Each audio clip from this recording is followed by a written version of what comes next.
আদানির কাছে পুরো বিদ্যুৎ সরবরাহ চেয়েছে বাংলাদেশ সরকার, বর্তমান সরকার।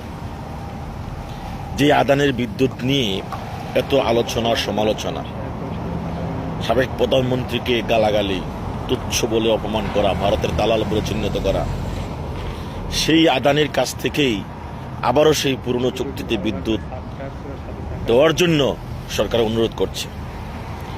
এখনো তো ঠান্ডা, গরম তো শুরু হয়নি, এখনই আপনারা আদানির কাছে মাথা নত করে বসলেন। আপনারা তো ভারতের পাঁচাটা গোলাম না, আপনার তো ভারতের দালাল না, তাহলে ভারত থেকে বিদ্যুৎ আমদানি করতে হবে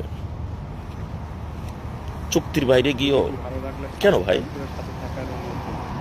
তাহলে কি বলবো আপনারা এখন নতুন করে ভারতের পাঁচাটা শুরু করছে কেন? পাকিস্তানের পাঁচাটে আপনাদের কোনো কিছু হয় নাই?